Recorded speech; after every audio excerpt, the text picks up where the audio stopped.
안녕하십니까? 네, 행복한 안식일입니다. 여러분 한 주일 동안 평안하셨습니까?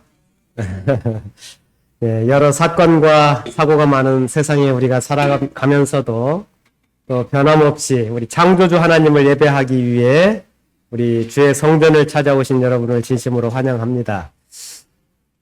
저희 교회도 지난 한 주일 동안 많은 일이 있었지만 하나님의 돌보심을 경험하는 한 주였던 것 같습니다. 우리 성도님들의 기도와 사랑으로 교회가 힘을 얻고 또 성도들이 또 여러 어려움 중에서도 감사할 그러한 조건들을 찾게 되는 그런 한 주였던 것 같습니다. 우리 성도님들의 여러 모든 가정들과 삶의 터전에 우리 하나님의 돌보심과 또 하늘의 풍성한 은혜가 임하게 되기를 간절히 기도하겠습니다.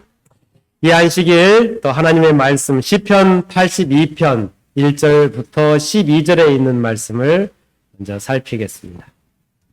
만군의 여호와여, 주의 장막이 어찌 그리 사랑스러운지요. 내 영혼이 여호와의 궁전을 사모하여 새약하며 내 마음과 육체가 살아계신 하나님께 울부짖나이다.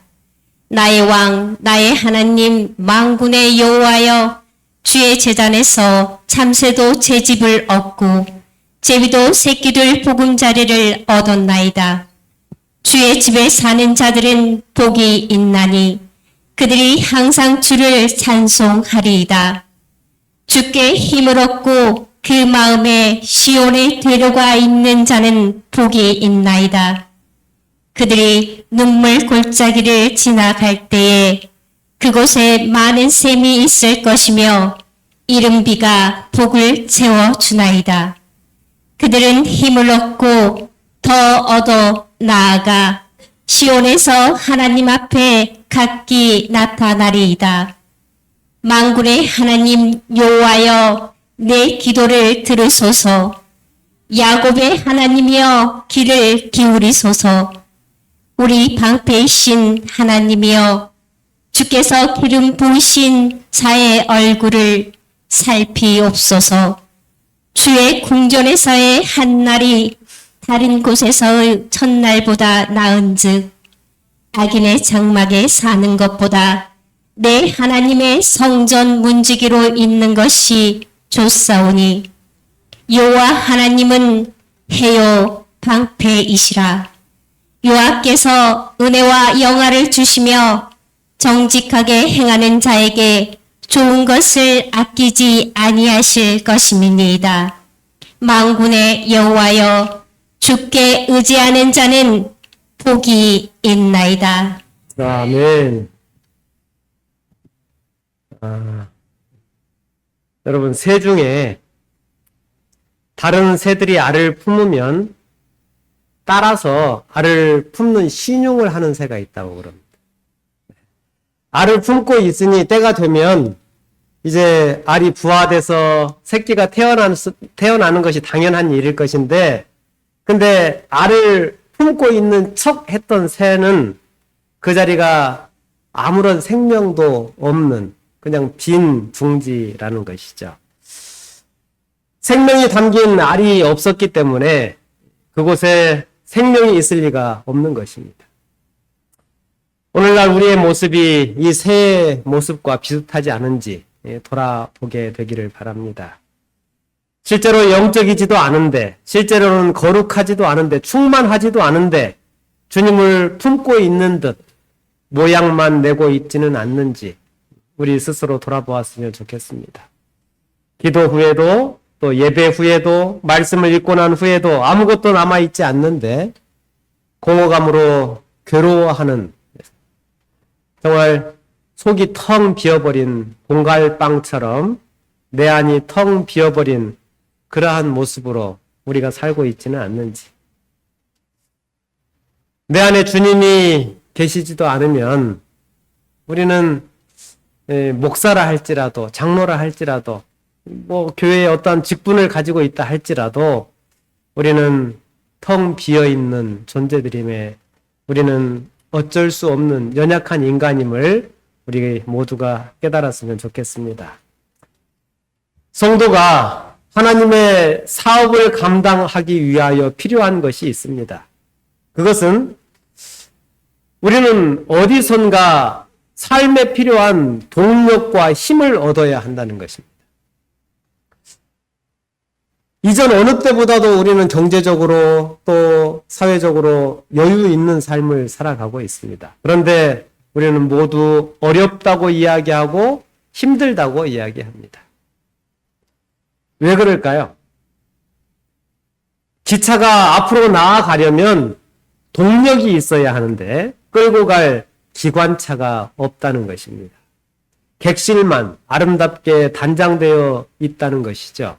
껍데기는 아름답고 화려한데 힘을 낼 엔진이 없는 것입니다. 성도들을 일어서게 하고 행복하게 하고 그 동력으로 우리가 살아가야 하는데 그 동력이 사라져 버린 것입니다. 그렇다면 성도와 또 교회의 동력은 어디에서 나오는 것일까요? 성도들이 일어서게 하고 행복하게 하는 그 동력은 바로 예배에 있습니다. 예배를 왜 드려야 하는가? 말씀과 기도와 찬미, 이러한 것들이 우리의 힘을 주고 우리를 행복하게 하는 동력이 되기 때문에 그렇습니다.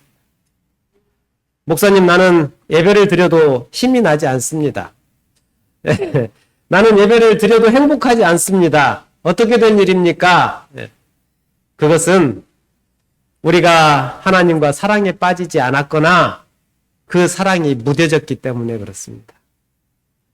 우리가 하나님과 사랑에 빠지면 한 번의 예배를 통해서도 일어설 수 있고 한 번의 찬미와 기도를 통해서도 우리의 무기력한 마음이 용기를 얻을 수 있습니다. 그러므로 성도가 힘을 얻을 수 있는 장소는 사랑하는 하나님의 품이라는 사실을 우리 모두가 기억하게 되시기를 간절히 바랍니다. 나를 사랑하시는 하나님의 품에서 누리는 쉼과 안식은 너무나도 귀하고 복된 것입니다. 그것을 경험할 수 있는 말씀과 기도와 찬미가 있는 예배의 자리, 그 자리에 내가 있겠다는 결심을 하게 되는 그러한 믿음의 종들이 되시기를 바랍니다. 시편 84편은 그래서 중요한 것입니다.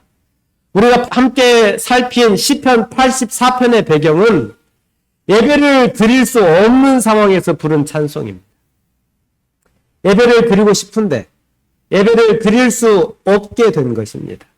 그래서 더욱 그 예배를 간절히 사모하는, 어쩌면 피 맺힌 한을 가지고 예배를 드리는 그 갈망하는 마음, 이 마음이 우리가 방금 읽은 시편 84편을 통해 우리에게 전달되고 있는 것입니다.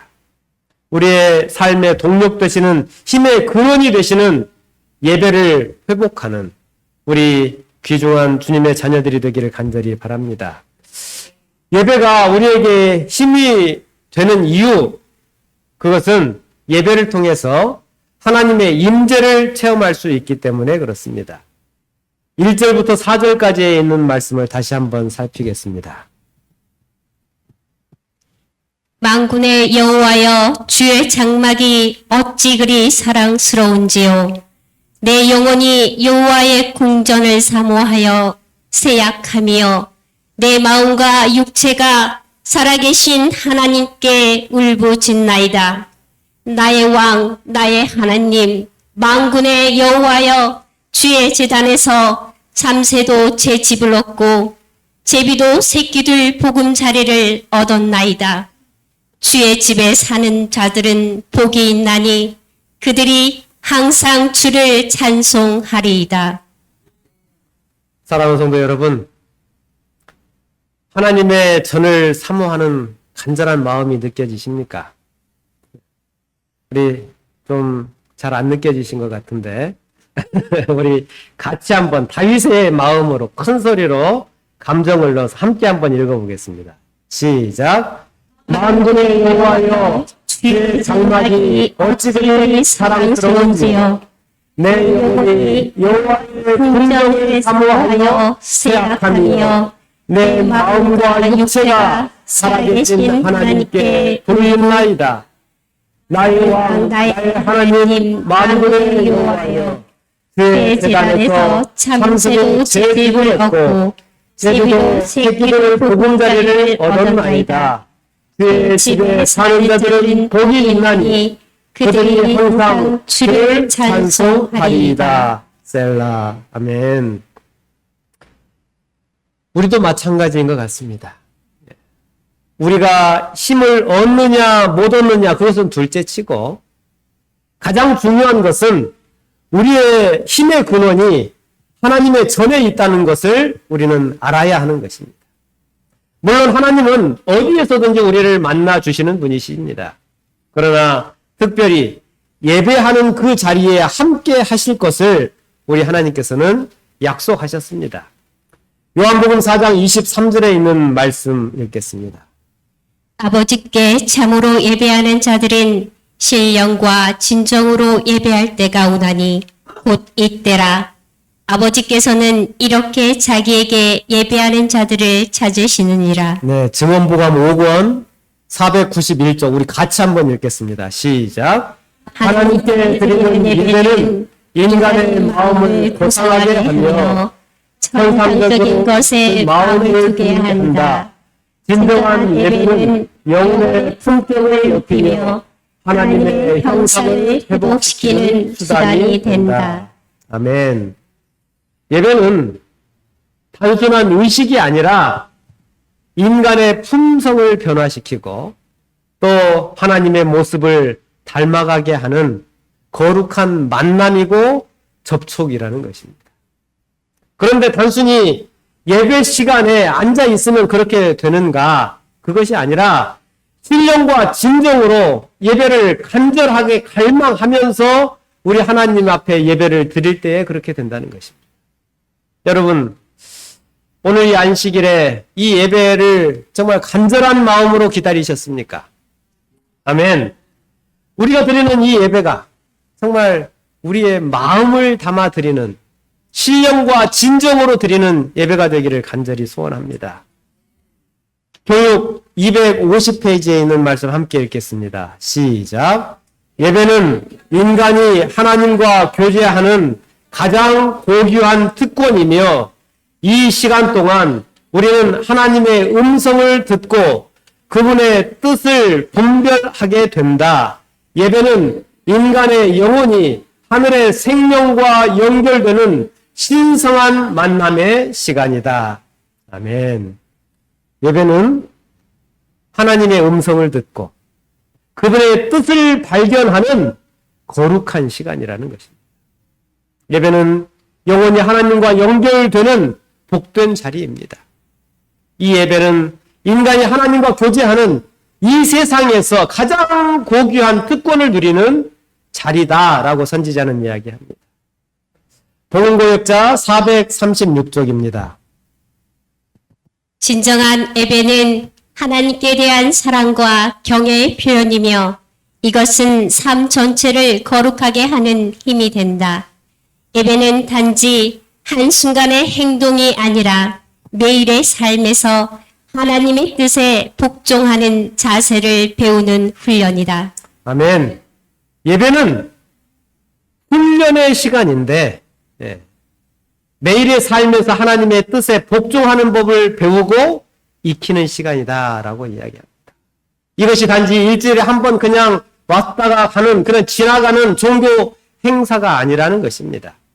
예배의 능력을 아는 자, 예배드리는 일을 즐겨하는 자, 예배를 중요하게 여기는 자, 정말 예배의 가치를 아는 자, 이런 사람이 능력 있는 사람이 된다는 것입니다. 예배드리는 일을 버렸던 경험이 있으십니까? 예배 드릴 수 없게 되었을 때의 상실감을 우리 성도님들은 아시는지 모르겠습니다.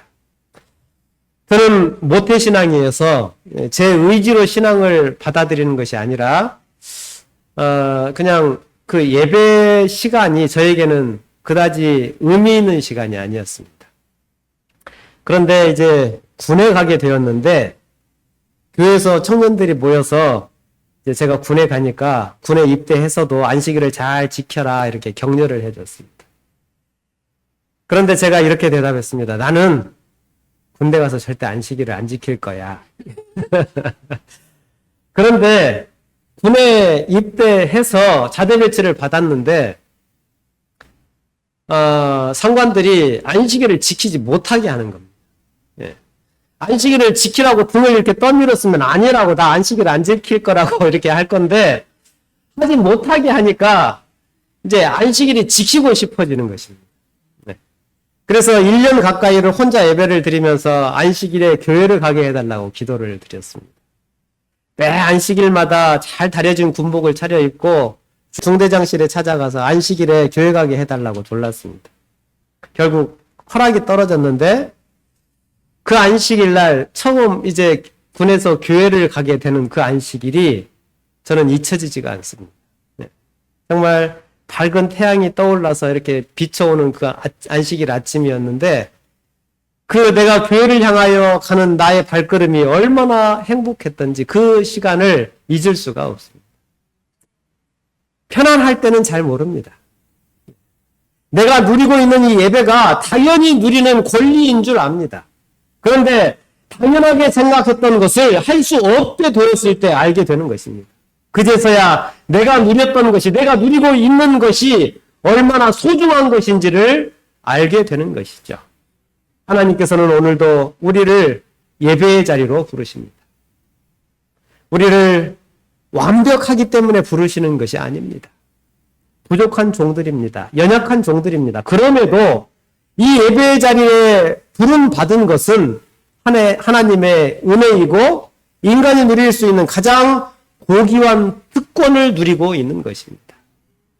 그러므로 우리가 어려움 있을 때나 또 기쁜 일이 있을 때나 언제든지 하나님을 찾고 예배하는, 하나님을 만나서 하나님께 예배하는 그러한 하나님의 신실한 종들이 되시기를 간절히 바랍니다.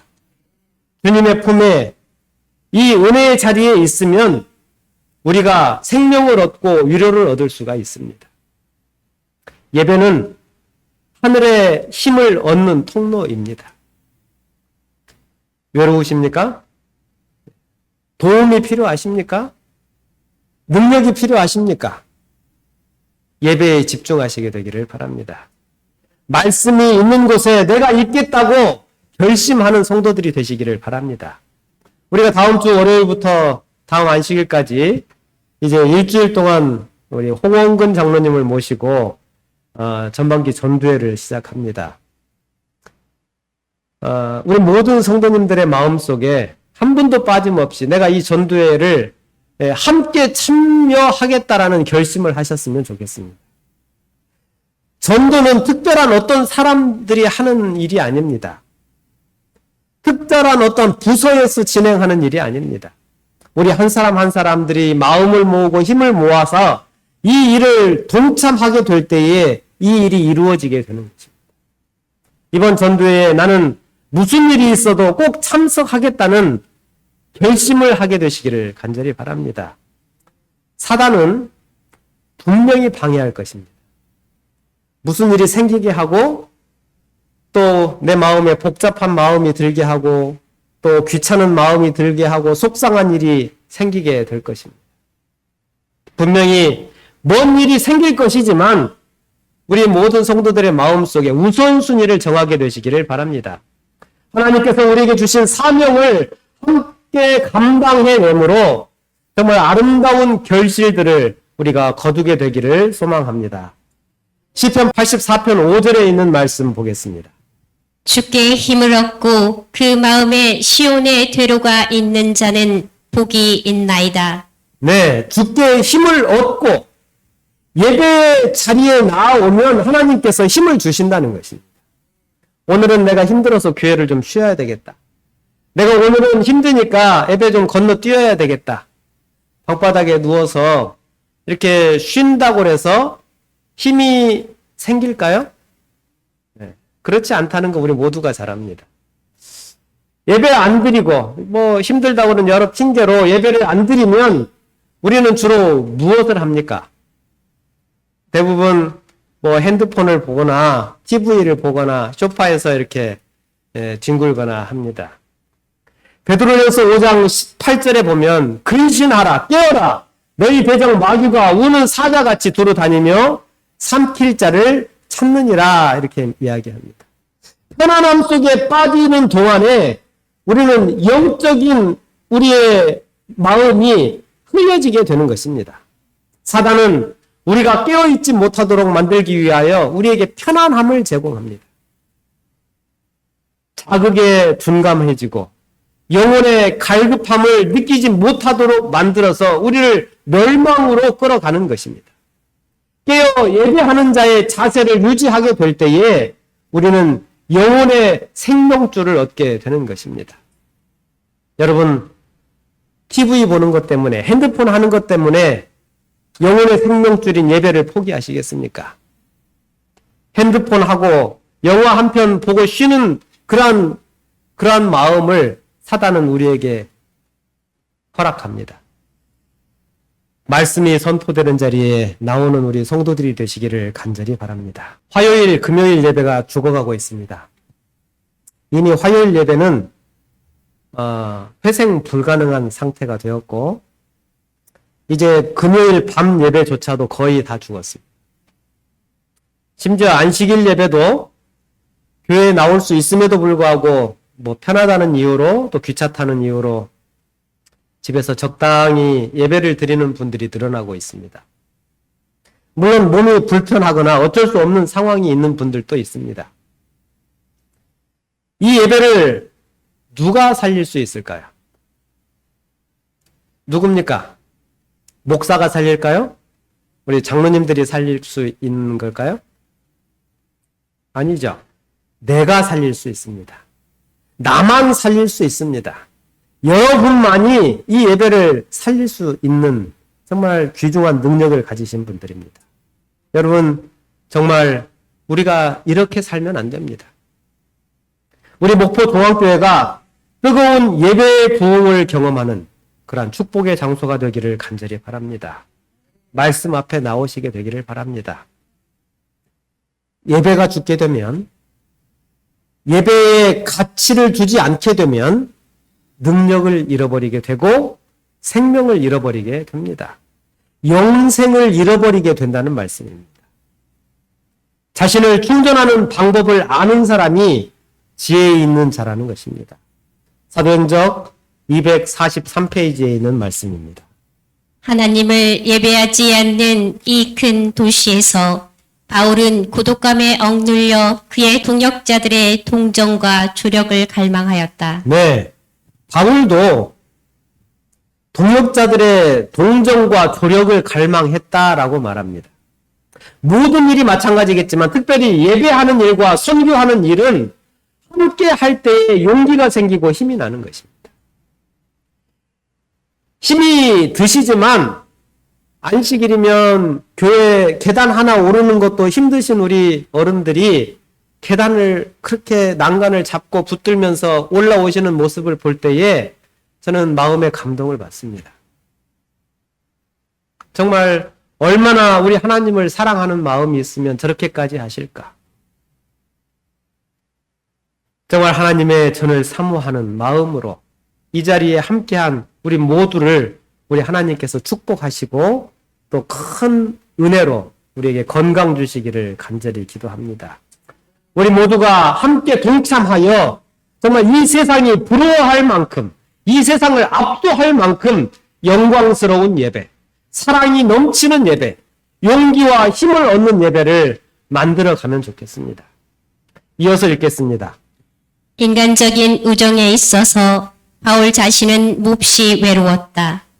데살로니가인들에게 보내는 그의 편지에서 그는 우리만 아덴에 머물러 있다는 말로 그의 감정을 표시하였다. 넘을 수 없는 것처럼 보이는 장애물들이 그의 목전에 나타나 백성들의 마음에 접근하려던 그의 시도는 거의 희망이 없는 것처럼 보였다. 네, 바울도 외로움을 느꼈고 혼자 선교하면서 혼자 예배를 드리면서 희망이 없는 것처럼 느꼈다라고 이야기합니다. 나 한 사람의 동참이 교회를 힘을 내게 합니다. 교회가 나 한 사람 때문에 희망이 생기고 용기가 난다는 것입니다. 나 한 사람의 동참으로 인하여 우리 목포중앙교회가 부흥하게 된다는 것입니다. 누가요? 나 한 사람이. 내가 그렇게 할 수 있는 힘이 있음을 우리 모두가 기억하게 되기를 바랍니다. 바꾸어서 말하면 나 한 사람이 교회를 힘 빠지게 만들 수 있고 희망을 꺾고 용기를 꺾고 교회의 부흥을 막을 수도 있는 능력이 나에게 있다는 것을 기억하시게 되기를 바랍니다. 여러분은 어디에서 힘을 충전하십니까? 우리가 항상 고갈되는 존재들이에요. 나는 정말 무엇만 하면 힘이 자꾸 빠지는 존재들이에요. 근데 배터리도 충전을 받아야 힘을 쓸 수가 있듯이 우리도 마찬가지입니다. 우리도 무엇인가 충전을 받는 곳이 있어야 하는데 하나님은 우리에게 당신의 품에서 충전을 받으라고 우리를 초청하시는 것입니다. 하나님의 품에 나오는 신령한 에너지를 충전받아서 그 예배를 통하여 그 말씀과 기도를 통하여 거룩한 참 힘을 얻게 되라고 우리 하나님께서 여러분을 초청하고 계시는 것입니다. 하나님을 모르는 사람들은 왜 술집에 가지 말아야 할 그런 곳에 가서 어려움을 겪게 될까요? 이유는 한 가지입니다. 어디에서 힘을 얻어야 할지를 모르기 때문에 그렇습니다. 어디에 가서 안식을 얻어야 참된 안식을 얻을지를 모르기 때문에 그렇게 하는 것입니다. 여러분은 어디에서 힘을 얻고 계십니까? 우리 모두는 부족한 종들입니다. 대부분의 인생이 뒤죽박죽 인생을 살아갑니다. 그런데 많은 사람들이 완벽주의에 속고 살아갑니다. 자기 자신이 완벽해야 하나님께 쓰임 받는다고 생각하는 것이죠. 그런데 그런 사람은 이 세상에 아무도 없습니다. 로마서의 표현을 우리가 기억하는데 의인은 없나니 몇도 없어요? 하나도 없다는 것이죠. 이게 무슨 말인가 하면 다시 말하면 완벽한 사람은 없나니 하나도 없다는 거예요. 우리 모두가 부족한 죄인입니다. 우리 중에 죄의식이 없는 사람은 아무도 없습니다. 깨끗한 사람이 아무도 없다는 것이에요. 우리 인간들은 누구나 죄의식 속에 살아가고 죄를 짓고 살아갑니다. 거룩해야 하는 것을 알지만 거룩하지 못하고 하나님 앞에서 성실해야 함을 알지만 성실하지 못합니다. 죽도록 충성해야 함을 알지만 충성하지 못하고 살아갑니다. 우리는 삶의 현장에서 투쟁하며 살아갑니다. 먹고 살기 위해서 현실 속에서 몸부림치며 살아갑니다. 그런데 하나님은 그런 우리의 형편을 너무나도 잘 아시는 하나님이라는 것입니다. 그럼에도 불구하고 하나님은 우리를 부르십니다. 왜 그러실까요?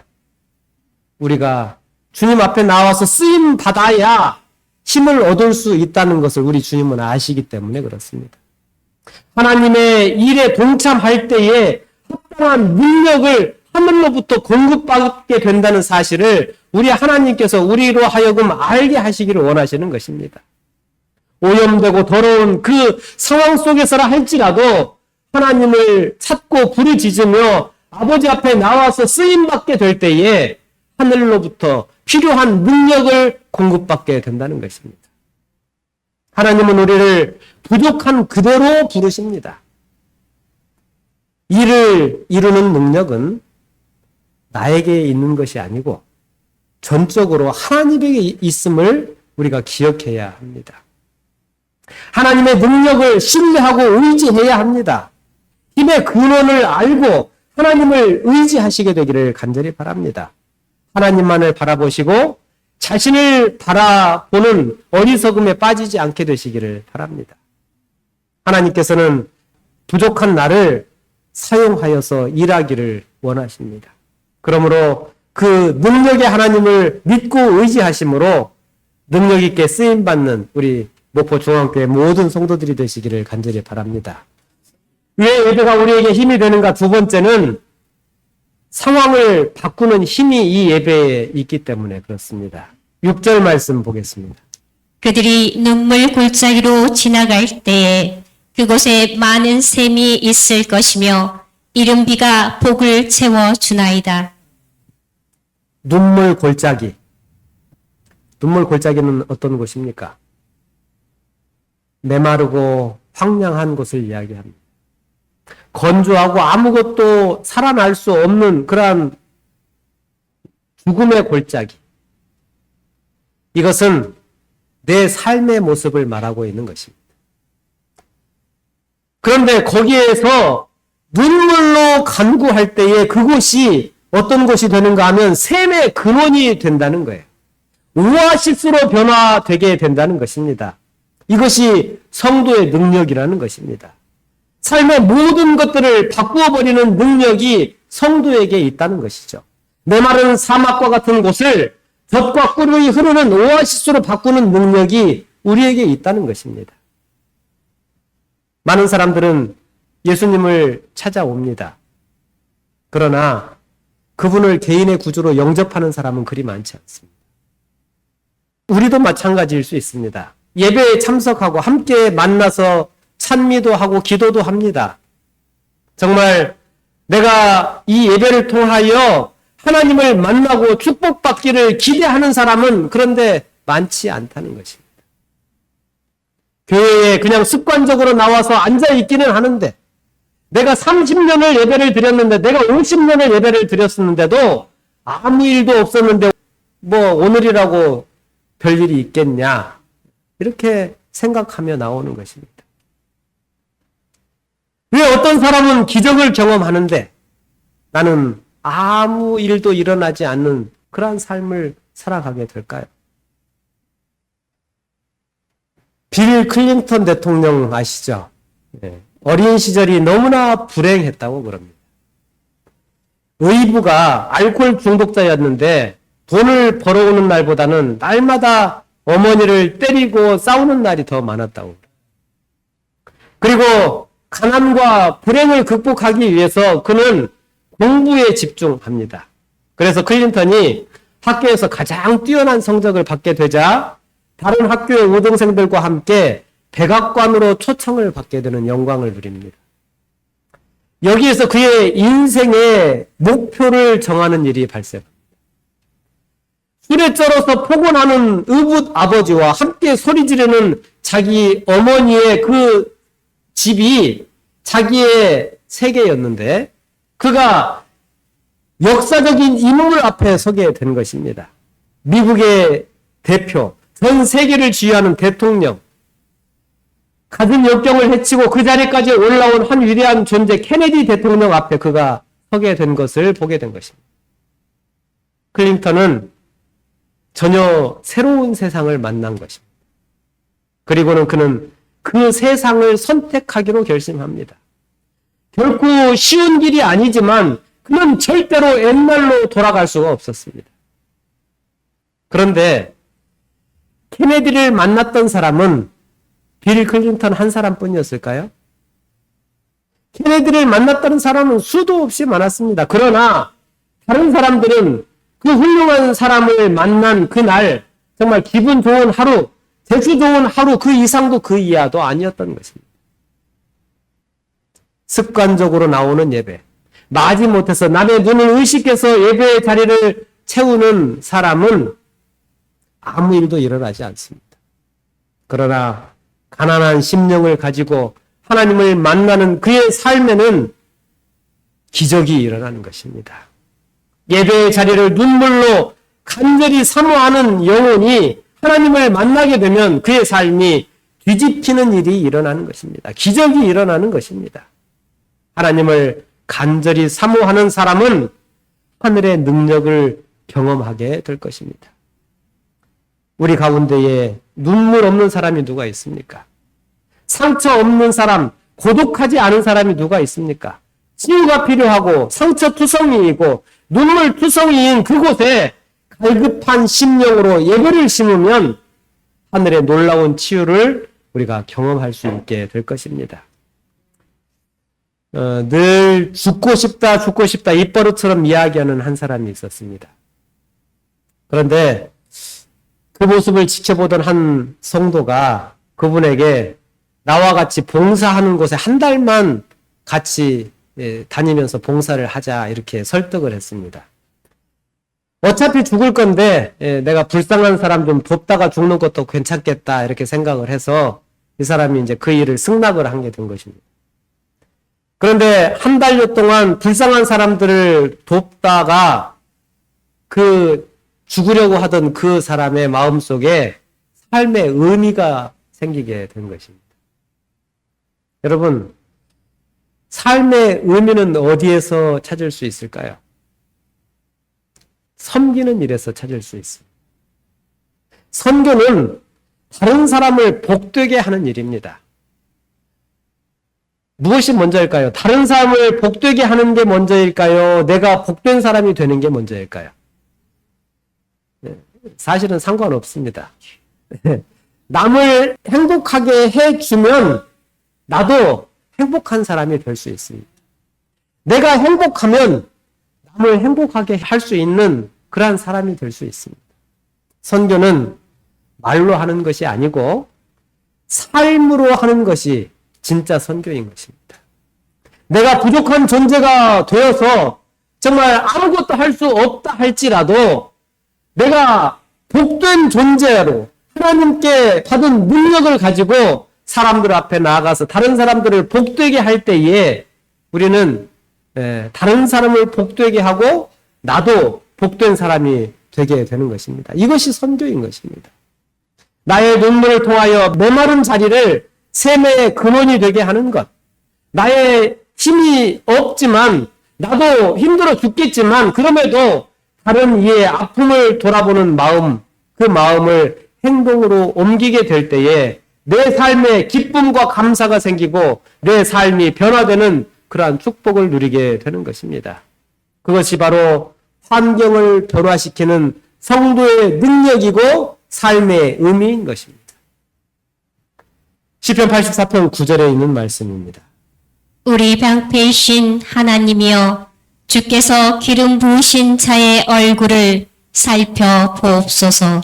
여러분, 전쟁에 나가서 싸워야 하는 군사가 방패를 잃어버렸다면 어떨까요? 고대 전쟁에서 방패는 생명줄과 같은 것입니다.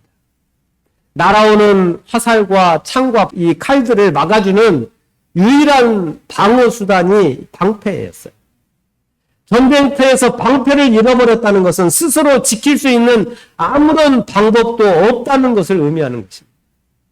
그러므로 하나님을 방패라고 고백하는 것은 오직 하나님만이 나의 보호자이시고 적의 공격으로부터 나를 지킬 수 있는 유일한 분이 하나님이라는 믿음의 표현을 하고 있는 것입니다. 하나님이 여러분의 방패이심을 믿으십니까? 하나님이 정말 여러분을 그 죽음의 골짜기에서 살리실 수 있는 유일한 생명의 통로라는 사실을 믿으십니까? 시편 84편은 하나님의 집, 이 성소에 거하기를 사모하는 그러한 간절한 마음으로 한 노래인 것입니다. 그 성소에 가까이 있는 것이야말로 내가 가장 안전할 수 있다는 사실을 이 다윗은 알았던 것이죠. 주께서 기름 부으신 자의 얼굴을 살펴보옵소서라고 했던 이 기름 부음 받은 자라고 하는 것은 구약 성경에서는 왕이나 제사장들을 뜻합니다.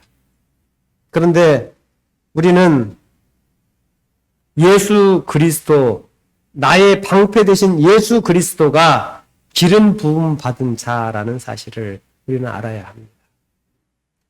종로의 계단 68쪽에 있는 말씀입니다. 우리의 연약함과 유혹을 아시는 주님께서는 우리가 그분을 믿고 의지할 때에 하늘의 모든 능력을 동원하셔서 우리를 보호하신다. 하나님은 당신의 자녀를 결코 방치하지 않으신다. 네.